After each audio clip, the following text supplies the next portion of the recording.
सबल Marathi news channel मध्ये आपणा सर्वांचे स्वागत आहे।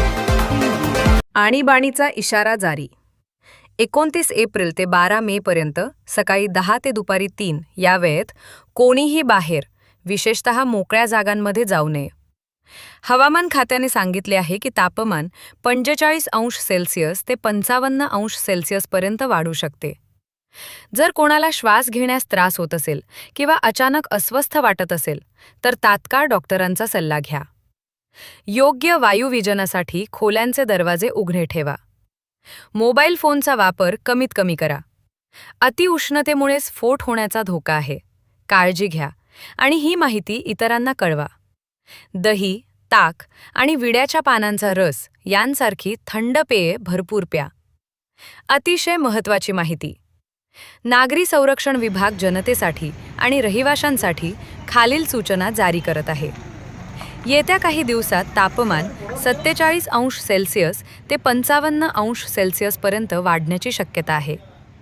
काही भागांमध्ये उष्ण वारे वाहण्याची शक्यता आहे, ज्यामुळे श्वास घेण्यास त्रास होऊ शकतो। म्हणून खालील खबरदारीचे पालन करावे। गाडीत ठेवू नये अशा वस्तू: गॅसची उपकरणे, लाइटर्स, कार्बनयुक्त पेये, सुगंध आणि बॅटरी। हवा खेळती राहण्यासाठी गाडीच्या खिडक्या थोड्या उघड्या ठेवा। गाडीची इंधन टाकी पूर्णपणे भरू नका। इंधन टाकी संध्याकाळी भरा, सकाळी गाडीने प्रवास करणे टाळा। प्रवास करताना टायरमध्ये जास्त हवा भरू नका। इतर खबरदारी: विंचू आणि साप थंड ठिकाणी घरात येऊ शकतात, त्यामुळे काळजी घ्या। भरपूर पाणी आणि द्रव पदार्थ प्या। गॅस सिलेंडर उन्हात ठेवू नका। विद्युत मीटरवर जास्त भार टाकू नका। एअर कंडिशनिंगचा वापर फक्त आवश्यक खोल्यांमध्येच करा। दर 2 ते 3 तासांनी किमान 30 मिनिटांची विश्रांती घ्या।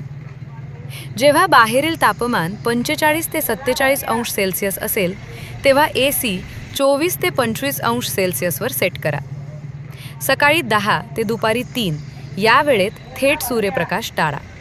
शेवटी, कृपया ही माहिती इतरांसोबत शेअर करा।